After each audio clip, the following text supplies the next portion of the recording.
Hi, everybody. I'm Debby Montgomery Johnson, your host of Stand Up and Speak Up, a show that is about each and every one of us. Many of us have something we're hiding, something we're ashamed of, something that through no fault of our own or through our own making we keep hidden, and that in turn keeps us hidden from each other and the world. Good people go through terrible situations. Wise people know when and how to let it go. Everything that happens to us helps us grow. And while it may be hard to see it right away, the most important thing to do is to change your perception about your circumstances. Stand Up and Speak Up features ordinary people just like you and me who've been through extraordinary times and found the courage to step out from behind their smiles and speak up about their experiences and the lessons gleaned from them. We are dedicating to encouraging you to remove the mask of embarrassment, shame, and possibly guilt, and to being your very best self. And I'm here today. I'm so excited. I have a wonderful guest. Her name is MarciaGrace Tropin, and she's going to tell you where she's from and what she does. But I just want to give you a little bit of a tip about who she is. MarciaGrace is a reverend. She got her BA or an MSc, and she was ordained as an interfaith minister in 1995 and has been a chaplain at Northwell Health in Manhasset. She's been counseling business people since 2007 and teaching her Turn On Your Master Switch program for stressed-out businesswomen, don't know many of them, seeking a higher perspective for their businesses and their relationship. She's been a student, a teacher of the metaphysical discipline, A Course in Miracles, for 40 years, and is fervent in her desire to help women become aware of their inner wisdom, which will give them all the answers they need for their business and their personal lives. Miss Marcia, welcome. Thank you so much for being here today. Oh, and thank you for inviting me, Debbie. I'm so excited to be here with like-minded women who are on the path. You know, in this time that we're going through, we've got to hang together. We've got to help each other, and that's why I'm so glad to be here, because of the wonderful work you're doing in helping all of us to survive and thrive, through a tough time. So, I'm really thrilled to be here. Well, I'm glad, and we are actually Women's Prosperity Network, Sisters by Other Misters, as I call them. That's right. What a great organization of women that has brought us from many parts of the country and parts of the world, actually, to this space. And, we usually meet in person, so we're going through this kind of a strange disconnect in human connection. And I love your topic here, Turn On Your Master Switch. As I flipped on the light switch this morning, I'm thinking, I wonder what she's going to talk about. So I'm going to just put it out there, Marcia. I've listened to some of your Facebook live messages, and I've read some of the things that you've done, but kind of give us an idea of who you are. And when you start, how did you get into what you're doing? I always love stories of, how do we get to where we are today? Oh, me too. That's the first thing I ask anybody new that I meet, because I love those stories. They're always so intriguing and different. Everyone is different. I like to say jokingly that I've lived several incarnations in the same body, because when I started out as a kid, I was extremely shy. I was the product of a divorce. My parents were divorced when I was very little, and that was very odd in those days. Most people weren't getting divorced. That wasn't a big thing. I'm going back many moons ago, and so I was different, and I always felt that difference, and it made me very shy and very. I just laid back. I was an excellent student in school for that reason. I was always the teacher's pet because, all the kids made fun of me. So I had to kind of hope the teacher at least would be on my side. I wore glasses because I was a big reader. It's funny. What soothed me, and I'm going to talk about what soothes us and how to soothe ourselves in a little bit. But what soothed me as a kid was books. I was such an incredibly just a constant reader. And even when my mother would tell me to go to sleep and turn out the light, I would put the book under my covers with a flashlight, read when I was supposed to be sleeping. So they were my solace. And then I really started to get a sense of things I could do. But in those days, women just weren't allowed to really express themselves as much as we can today. And so I did the usual thing. I got married, had a family. But as I did that, I began to find my voice, and that was through my spiritual teaching, which is A Course in Miracles, and I started to teach classes in that, and that helped me to develop myself and my own sense of self-worth, which was really deeply lacking.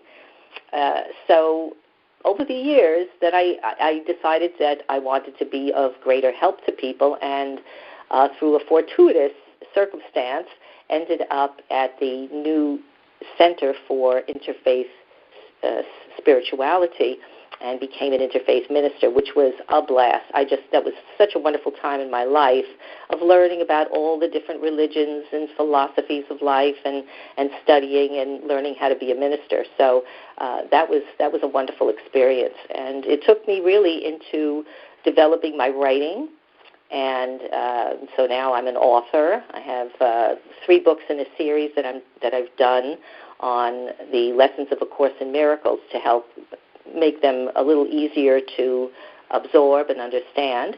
And I'm working on another book, but I'm just involved in a lot of different things. I'm excited. I get up every morning, and I just say, how can I be of help today? What can I do today to help people, to really spread the idea that everything, and this is my tagline, everything begins with a thought.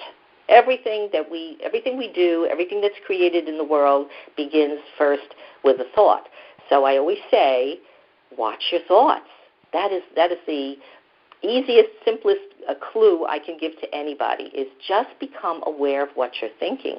Because when you do that, all of a sudden you may realize, oh my Lord, I'm thinking these awful negative thoughts, and they're giving me stomach cramps and headaches and agita and all kinds of things. And when we can really capture that and become an observer of it, and then ask for what I like to say a correction, then we can shift that focus and bring ourselves back to a place of balance and peace. How do you start your morning? Do you have a routine that I sure do. Oh, you bet. Okay, tell us about it. That's what I've been teaching to my stressed out business women, entrepreneurs and small business owners, is the practice that I've developed over the last, 20 years, I guess. It really all started out with a book that I read when I was in seminary called The Relaxation Response. I don't know if you've heard of that one, but it was written by a Harvard doctor, Dr. Benson. And because it was in those days, the Beatles and, all these people had gone to India, and they came back with meditation and all that Eastern stuff. And so he got interested with, in how meditation could help, if it helped. He started to do his own research and wrote this book as a result of it. And I had read that while back in the early 80s. And so that started me on this meditation thing, what is meditation? What does it do? Now, his book was purely from a physiological perspective, because he was interested in how it was helpful to our bodies, and that it could lower stress in terms of our heart rate, our anxiety, our blood pressure, and all those kind of things, so that you wouldn't have a heart attack.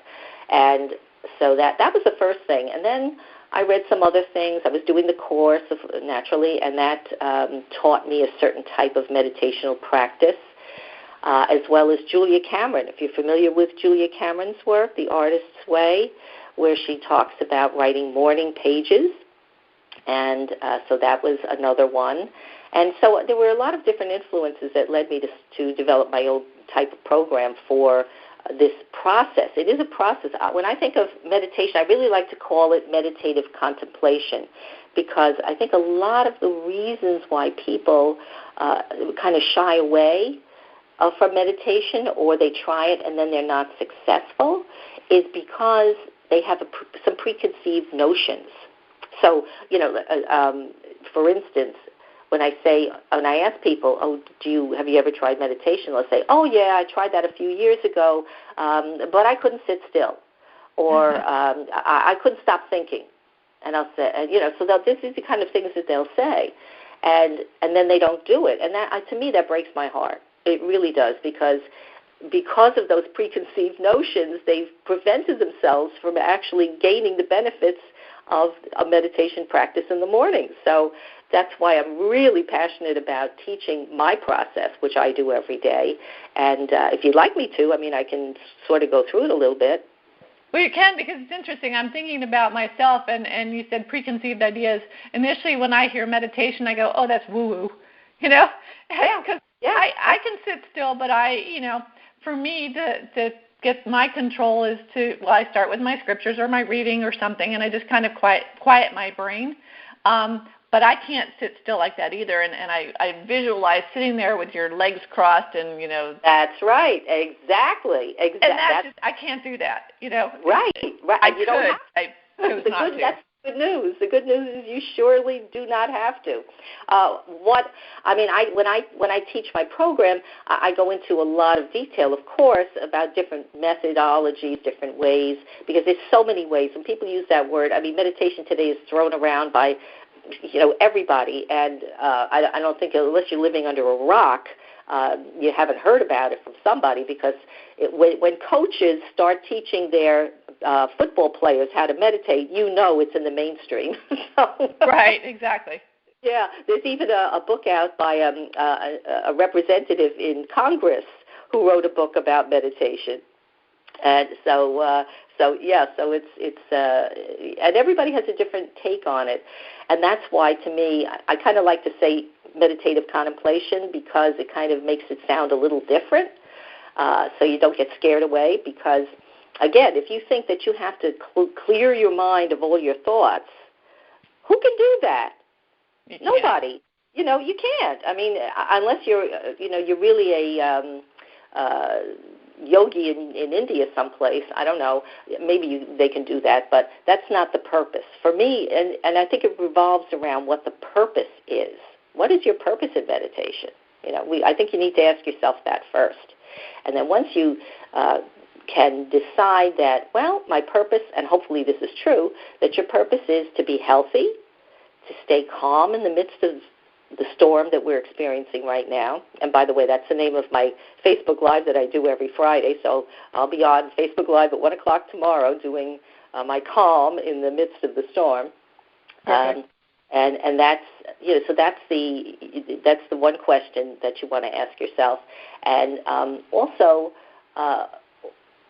for instance, you want to be healthy, you want to be calm, you want to be proactive in your life as opposed to reactive, right? As business people especially, we want to feel like we're in control of our day, that we know what's coming to the best. Of course, life always throws curveballs at us, but that you're prepared, that you feel like, okay, I'm going into my day. I know what I have to do. I'm excited. I'm really engaged. I know what's going to happen, and I have this, and this to do. And so we feel really good about beginning our day.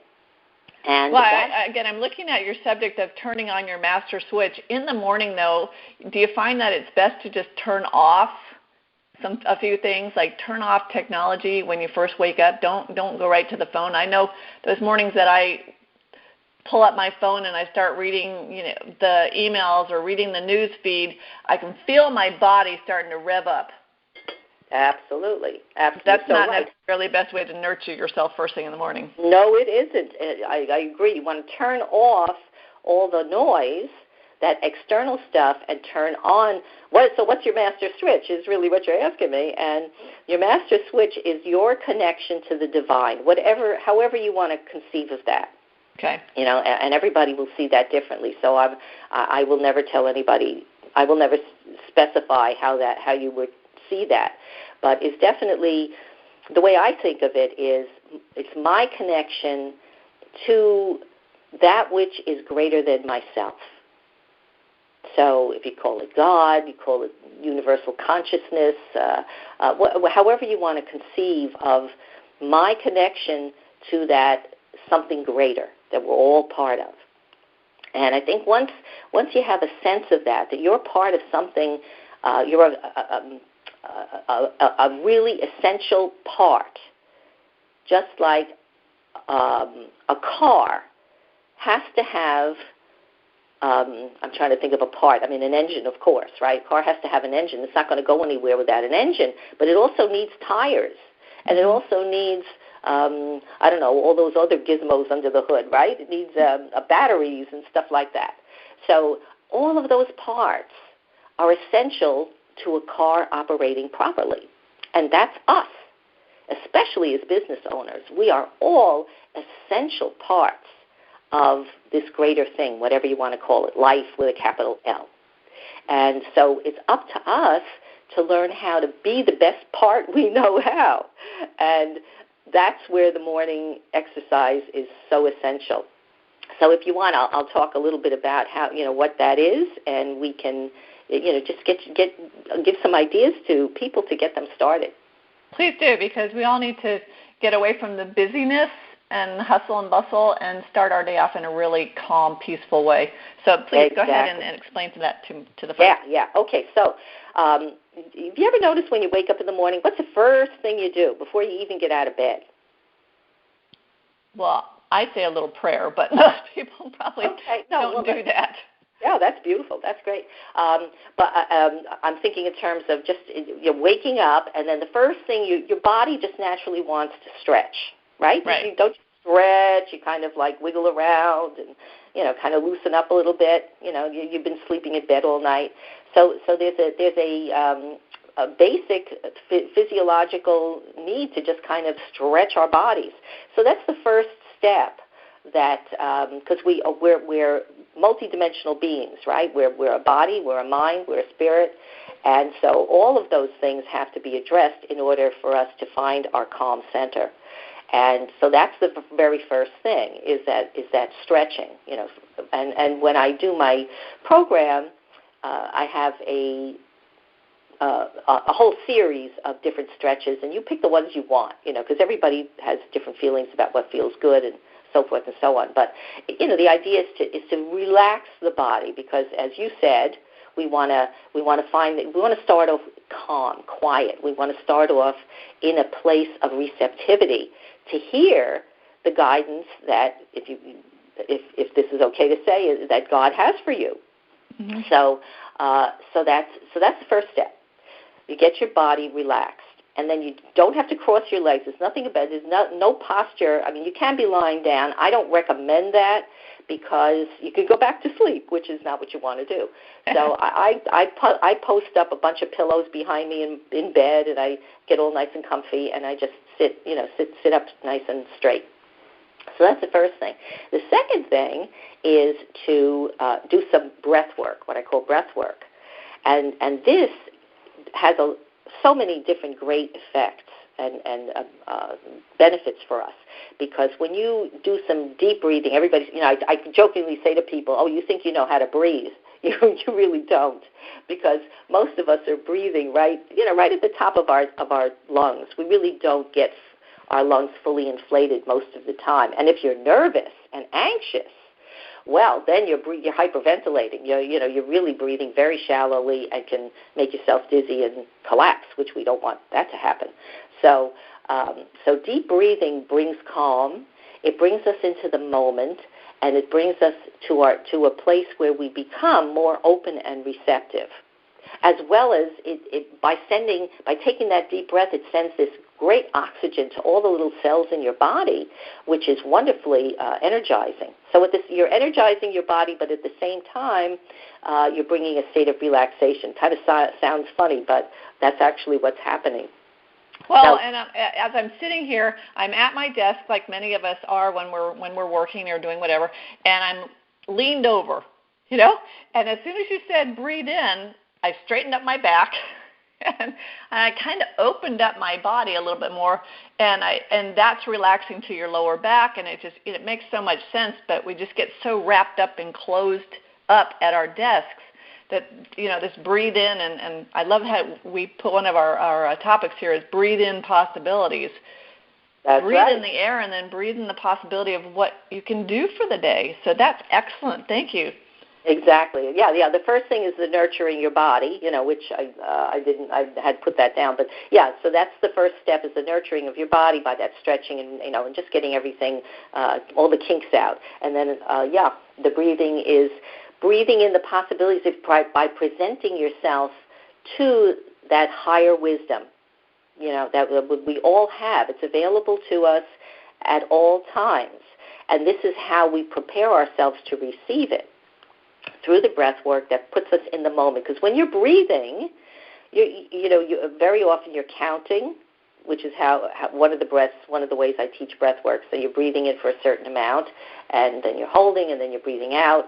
And so when you're doing that, you're not thinking about the past. You're not thinking about, oh, my God, that terrible thing happened. And you're not projecting into the future where you're saying, oh, good Lord, what's going to happen today. You're in the moment, which is the place of all possibilities, because that's where our wisdom and guidance comes. So that's the second. You're in the present. Yes. You're living in the present. The present, right? And the present is a gift. That's Absolutely. why they call it the present. Right. Okay, so on to step 3. And step 3 is follow the flow. Now, what I mean by that is, and this is the secret sauce, okay, of my morning practice. And that is having a pencil and paper, not your laptop, not your cell phone, a pencil and paper, a pad, whatever, something to write on, and have that by your side. Because what you're going to find is once you open up this box, this willingness to be receptive, all kinds of wonderful ideas are going to flood in. Or even it could be simply, oh, gee, I have to pick up the prescription at the pharmacy, or whatever it is, that you have that's floating around there in your consciousness, but not making itself present until you allow it, until you open up that space for it. So that's why the pencil and paper is essential, because you're going to write that stuff down. Whether it's a laundry list of things you have to do today, I have to call so-and-so, I have to go here, I have to write that report, whatever it is. To remind yourself of those things. Because once you have that list, just think of that. Isn't that fantastic? Now you know how to start your day. Wow, this is great, right? You've given yourself a few minutes to prepare. So you can go into your day feeling, this is great. I know what I have to do, and I'm all set. Well, that is so true, because I find myself when I have those great ideas coming out that if I don't write them down, my brain just starts getting busy and I forget them. Absolutely, that's right, exactly. And then I'll beat myself up later on, because it might be a story that I want to write, or an article or something that it was really, I thought, brilliant, but poof, I can't remember it. And then senior moment pops in, and I'm thinking, oh, geez, should have had that piece of paper. Thank you for saying that. That's absolutely what happens. It happens to me. That's why I know I have to write it down. So, again, that's the secret sauce here that's really going to send you off on your day really feeling good. So that's the and then, of course, the last step, which what I call is release and glow, and that comes from putting the pencil down, just really getting comfortable, feeling safe, feeling loved, knowing that you are part of this incredible thing called life, and you know your part in it, and you want guidance. You want to know, how can I be of service today? How can I show up in my life so that everybody benefits, including me? This is not about self-sacrifice at all. It's about everybody gaining good stuff. So that's what this glowing, because you're glowing when you are in that space of receptivity and openness. You are allowing yourself to let in that beautiful light of creativity, of calm, of openness and receptivity to the good that exists. So that's what happens when we do that, when that last step, which is to just let everything down, put it all down, let it go, and just say, I'm here, tell me what to do, I'm open, I'm listening. Listening, that's the key. You glow through listening. I often say to my clients, I'll say, one of the greatest favors you can do yourself is to be a good listener. There are times when we have to tell our employees or our colleagues or whoever, we have to discuss things with them, of course, but you will gain so much knowledge and so much clarity when you listen to what people are telling you, how they feel, what they think, and you grow. You can only grow from that. You can only find benefit when you are a good listener. Well, and I've always heard, too, that that's why God gave us 2 ears and only 1 mouth. Exactly. But I find, too, that when you start writing down that list, as long as that you do that last step of the release and glow, otherwise you get caught up in your to-do list. And sometimes getting caught up in that, saying, I got to do this and this and this, and I start checking them off, that's quite frenetic in your lifetime, and you need to just let it go. Focus on what's the most important. And I love how you said, how am I to be of service? Mm-hmm. Yeah. Service gets you out of your woe is me state. I have always found that when you're out helping others, when I am anyway, that my problems tend to be so much smaller. And that's tough when we're so isolated now and we're self-distancing and all that. How do you serve others when you're stuck in your home? Oh, yeah. Well, God bless Zoom. Right. And Facebook, because as I said, I've been doing my Facebook Live for the last 2 months, I guess it is. I was doing it actually every day for at least, I think, 3 weeks or so, and then I went back to my once a week on Fridays. But that was the way I got it very clear. One morning, again, in my morning practice, I got it very clearly back in March to get on Facebook Live and come up with tips and helpful ideas to help us through this time. Things you can do, ways to perceive this experience that we're all having, so that you can, sail through it with peace. And so that's what I was doing. It was a lot of fun, and I enjoy that. I really, for me, that's because I'm a talker. I mean, and if as I said to you, it's such a difference from how I was as a young person, where I was so shy that I would just, go into the background and not say a word. And so today I'm delighted to talk, because you know what? It's not about me. It's not about me. It's about the message. It's about what I know that I can share with people, and I know it's a benefit. So what could be wrong about that? You want to share what you have, and as business owners, as entrepreneurs, as experts in our field, it is so important for us to do that, because that's what we spent a lifetime learning this stuff. Well, goodness sakes, you got to share it. So find the way, whether it's doing a Zoom class, doing a Facebook Live, writing a blog. There's just so many ways you can, even though we're sitting in our houses and we can't, we can't go out there and hug people, but we can certainly get the word out. Thank God for technology today. Well, when we were talking earlier, you said that you actually have a gift for our listeners. Would you like to go ahead and tell me what that is? Oh, yeah, certainly. Actually, if you go to my website, which is simply MarciaGrace.com, that's MarciaGrace.com, you will find my ebook, which is called The 3 Ways We Keep Our Problems, Business and Personal, and How to Let Them Go. It's a pretty intense discussion of problems, and I think you'll find it really eye-opening. So you can find that there on my website. I also have a guided meditation there that you can listen to, and that's something I started doing. I have so many guided meditations, which I'm trying to get up on my YouTube channel so that I could share them with everybody, because I've been doing them for so many years. I always start my Course in Miracles classes with a guided meditation. So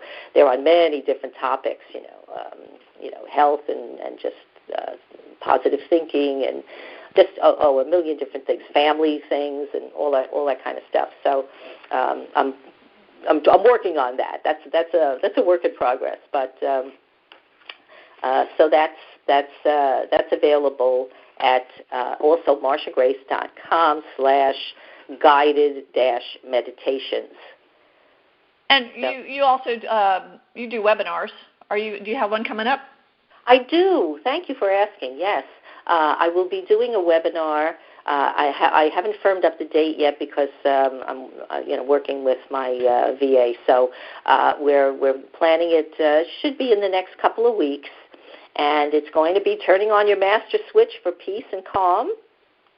And that's what I'm going to go through again the 4 steps that I talked about today, and help people with questions that they might have about how they can achieve that. So so I'm excited about that. And if you're interested, you could just drop me a line at mg@marciagrace.com and say I'm interested, and I'll put you on my list. So that would be wonderful. Well, that's great. And we're going to do something a little different today because I'm learning technology as we go on. We have listeners on who, if anybody has a question they would like to ask Marcia Grace, you can dial in *6, and that will put you in the queue. Now, I've got to change this a little bit. See if it works. So if anybody has a question, they want to come in, go ahead and push *6, and that'll put you in the queue, and you can talk directly to Marcia Grace or to me. Marcia Grace, I want you to say one story, because I love to hear people's stories of, when they were younger, if there was something that happened to them that they hid behind, that with time they opened up and shared it, and it has changed their lives. Has there been a time in your life that you would be willing to share that can show us how we can move on from those things that we struggled in? Yeah, well, I think I know when I heard your story, I was just floored, absolutely floored, and so appreciative, and I just have oodles of admiration for you, because it's hard. It's hard to share those vulnerable places of ours, and it's sort of like this exposure, right? Oh my God, what will people think? And yet, when people do share their stories, I think there's a pouring out of love and understanding, because we've all been through stuff. I think I alluded a little bit to it about being very shy as a child, and was one of the reasons, I guess, that I got married, because I just feel that I needed a protector. I really didn't know how to negotiate through the world. And unfortunately, the man that I married, not that he was a bad person at all, but he wasn't really suited to me, to my personality. And although we were married for many years, I was really not a happy camper. It was not good. And so I found a very fondness for Manhattans. Ever heard of a Manhattan? You mean the drink? Yes, exactly. Yeah, one of my father's favorites. Right. So at night after dinner, because I was with this man who really didn't seem to be on the same plateau that I was, we'd sit in front of a TV, which is something to this day I don't do. I just never do. But we would sit in front of a TV, and I was bored out of my mind, but I didn't know what else to do. So I just decided, well, I'll make the bottle my friend. Yeah. And I spent not that I was an out-and-out alcoholic, but I was really, really depending so much on that to soothe me and to ease me. And that's why I'm so grateful today that I found a way to find that soothing place, to be soothed, to soothe myself in a way that's positive and uplifting, rather than, because when you wake up the next day and you've got a headache and your mouth is dry and you feel nauseous, it's just no way to live. So when I had to get up with my kids the next morning after having 3 Manhattans the night before, I didn't feel so good. And, it took me years to get past that. And one night, actually, we went away because my husband was a skier, and that was one of the things. It was a big difference between us. He was a very action-oriented person. He skied, he played tennis, he rode horses. I mean, he did all kinds of things that he was just constantly active, and that was just not me. I'm the bookworm. So we had a little cabin upstate, so that we would go there in the winter, and the kids would ski. But I didn't ski. I wasn't a skier. So I'd sit in the cabin and read, of course. And that one night we went up there. We didn't have the kids that weekend, and I was just so upset. I said, what is my life like? This is horrible. I'm living with this man. Not that he's bad, but he's just not, there's no love here. There's no communication. There's no caring and sharing. And I just, my heart was breaking. I was just so unhappy. We got out of the car, and he started to walk into the little cabin, and I said, I'll be in a minute. I was on the verge of tears because we had just come from dinner, and it was the usual conversation. Oh, he's going to do this and he's going to do that, and I'm listening, and I'm going, ugh. And, and I started to walk in the snow. There was beautiful snow on the ground, and I looked up at the stars, and I said, God, help me. What should I do? I don't know what to do. I'm just so miserable.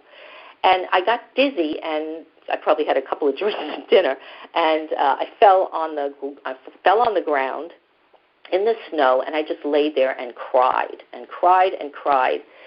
And it just goes to show you, did he come out and look for me? No. Mm.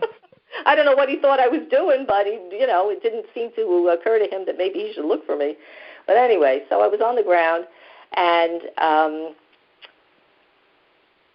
suddenly I felt this energy around me, and it was the presence. And I have to, this may not be for everybody, but it really, for me, it was the presence of angels. I had 2 angels who were surrounding me, and I felt so completely and totally loved and cared about in that moment. And I heard this voice internally just say to me, you're beautiful, you're fine, you have great things to do, get up off the ground, and you're going to live the rest of your life. And there was a whole further conversation I had with these angels, but it was the turning point for me, because now I knew that I had my place, so to speak, and that I would figure it out. I would have help figuring it out. And so that was, oh my God, and the angels are still with me today. As soon as I just got all joyful, because as soon as I thought of them, I could just feel them hugging me right now. Yeah, that's so important. One of my first guests was Angela Hoover, an attorney from the Nashville area, and she was named Angela for angels, and she talks to the angels all the time. And so do I. After my husband died, I had running conversations with him and with others. And people probably, if they saw me, they probably thought I was nuts. But it's very heartwarming to know that we're not alone in this world, in this eternity. And they're out there watching over us, and I know that. I know that for myself. So I really appreciate your story. And then the follow-on to that is, did you end up leaving him, or did he? No, are you with that? I didn't. You say are you still married? We were married for 42 years, and he passed a few years ago. But as I said, he wasn't a bad person. He let me do whatever I wanted. I mean, it was just his attitude was, hey, I'm doing what I want. You should do what you want. And so there was no problem there.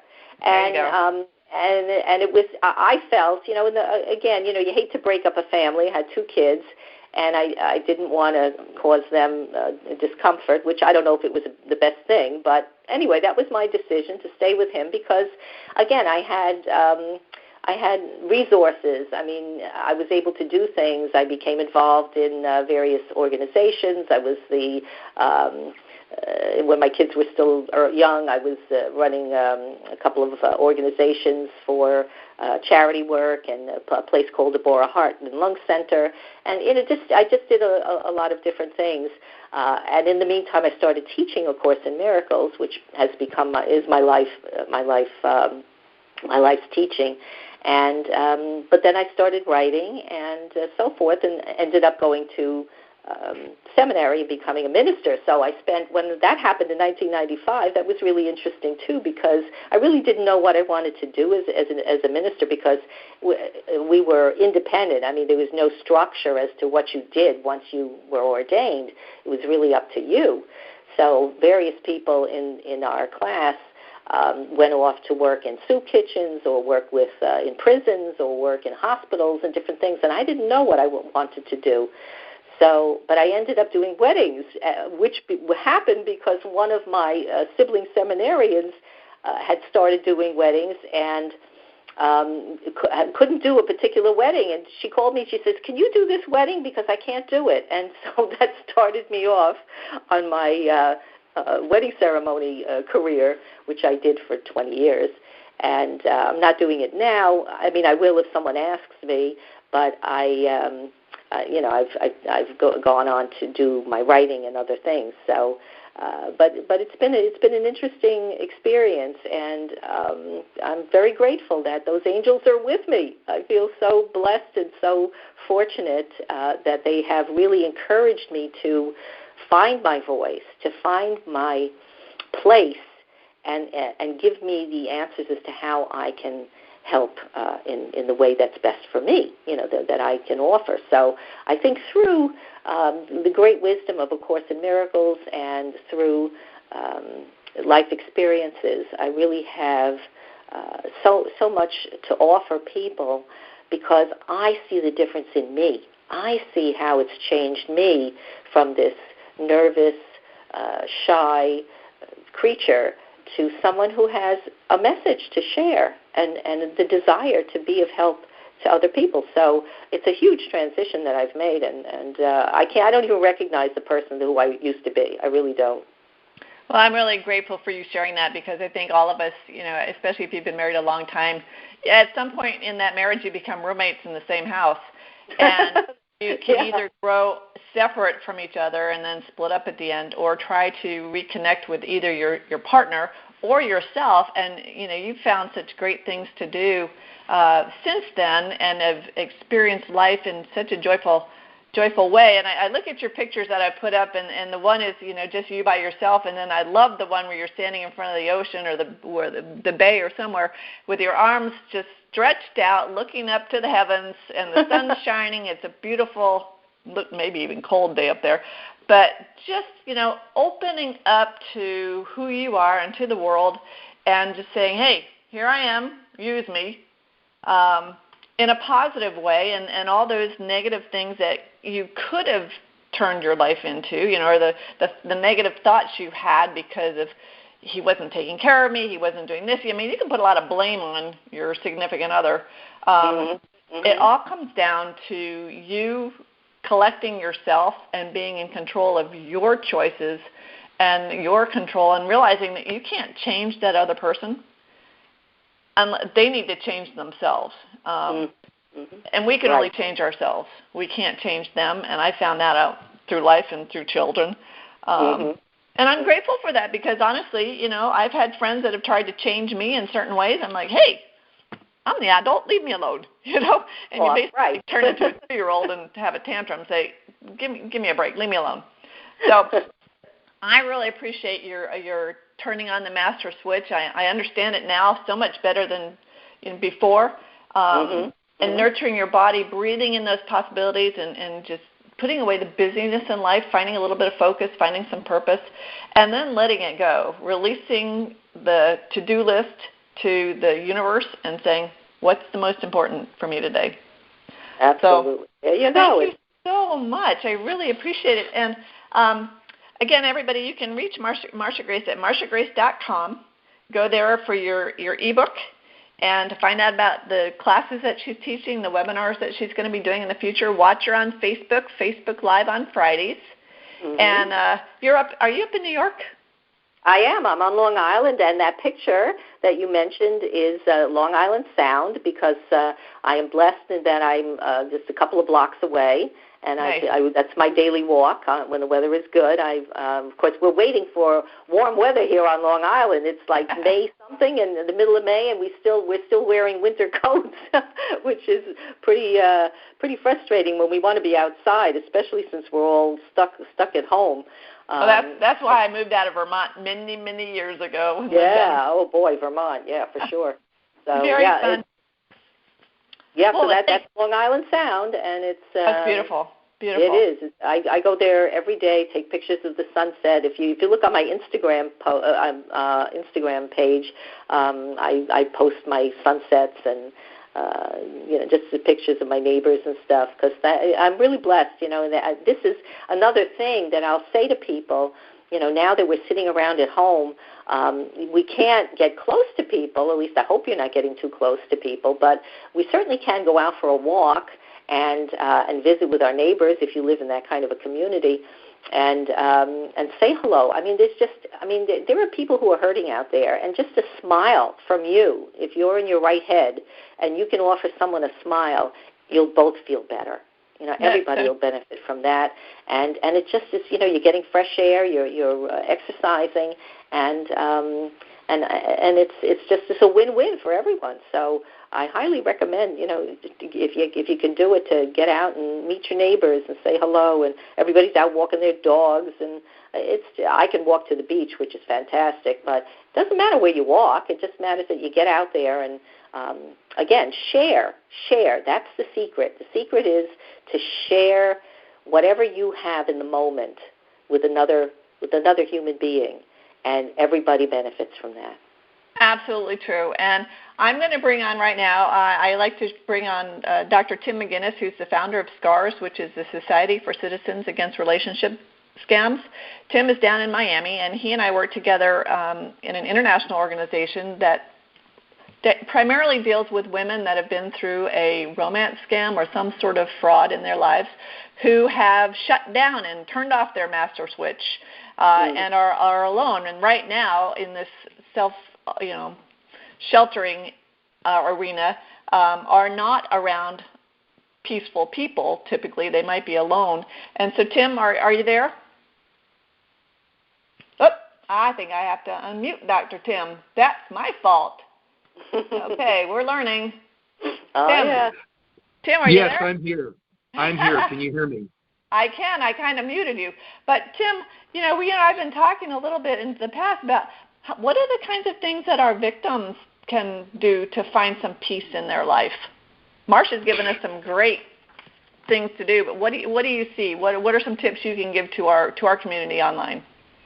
Well, I think, speaking from a variety of different directions, the concept of meditation, of spending quality time with yourself and taking the experience out and looking at it from a variety of different angles is essential to really understanding and accept what has happened.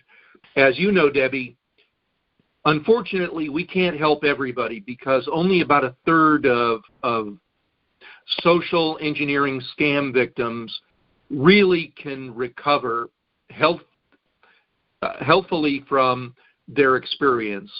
A third remains trapped in some form of denial, and some of them in very severe denial. And others lose themselves to anger, rage, and hate. So any methodology that allows people to calm and sort of relax that fear and anxiety that grips them after the period of the scam, because, as you know, Debbie, this is a highly traumatic experience. You go through stages of grief while at the same time dealing with the actual trauma, very similar to what soldiers can experience and results in the development of PTSD. So one of the techniques that we recommend is the issue of being able to tell your story, which you've both touched on. And maybe Marcia can speak more about how you begin that process of unlocking yourself so that you can begin to tell your story to others, how you get to that point. I myself am one of those rare people who's both a Buddhist and has the ability to clear my mind. Of course, there wasn't much in there to begin with, but be that as it may, maybe, Marcia, you could give the scam victims who will be listening to this podcast, to the show, some specific techniques when they're in that state of fear and severe anxiety and trauma, how you can take those first steps, both to share your story and achieve inner peace. Oh, yeah, thank you. Yes, I would thank you for asking that. I think the very first thing to do is to just stop. Stop. Just sit in a chair and just stop everything and just get a grip. In other words, just to become, I did give the other steps, but I think even prior to that, we want to acknowledge ourselves and what we're experiencing. Until you can really confront your fear, your anxiety, your stress, and say, wow, I need help. I need to do something. I need to change this pattern of thinking in my mind. Nothing's going to change. So that's the first thing, is to just stop and just say, okay, and maybe this is helpful. Not everybody can do this, but I know this helps, again, as part of that writing idea, which is to write down what you're feeling. Just sit there and write down you're angry, you're upset, you feel abused, you feel used, you feel, the world isn't fair. All whatever thoughts are coming out, just write them down and get it out there, because then you have something you can look at and you can say, all right, now I know what I'm dealing with. Now I know where my work is, because it's work. It is work. This is not easy. And I love what you said about, how only 1/3 of victims who go through this fully recover, and that's a horribly sad statistic, Doctor. Really, that's so sad. But I'd like to see that number increase, and I think it can if you take that first step of just admitting what you're feeling. And Debbie, can I ask you a question? When Absolutely. this first happened to you, were you able to address the situation? At very first. Were you able to say, oh my goodness, look what happened, this is what I'm feeling? I said it to my parents, I said it to the FBI, and then when they shut me down and couldn't help, I closed up for years. There you go. Okay, exactly. So that's where we have to trust ourselves. It's really about learning how to trust ourselves, that we're worth it. There's a sense of I'm worth figuring this out. Marcia, Debbie just touched on something that's really important, which is many of the victims, if not almost all of the victims, go through stages in the very early moments after the scam. And it's tremendously important, the reception that they get from their friends and family, and that's one part of it. The other part of it is the reception that they get from law enforcement when they report these crimes. Debbie and I yesterday were doing a presentation by SCARS to law enforcement agencies around the United States on a organization that we participate in. In other words, we're a partner of the Department of Homeland Security. So I gave a presentation yesterday to guide law enforcement around the United States and actually the world on the interaction, on that initial conversation that law enforcement has with scam victims, so that they don't walk away like Debbie did and like so many do, completely feeling disempowered, feeling rejected, feeling blamed, or feeling ridiculed when they have their conversation with law enforcement to report these scams. Mm-hmm. Yeah, that's it. And so what do you do with that? When you're feeling completely useless and unheard. It's a horrible place to be, and yet all of us have that ability within us to pick ourselves up and notice what we're feeling. That's why I say getting in touch with the feelings is so essential. And then the second step is trusting that you are entitled. There's a lesson in the Course that says you are entitled to miracles. And what that really means is you're entitled to shift your perception from being a victim to being in control of your life.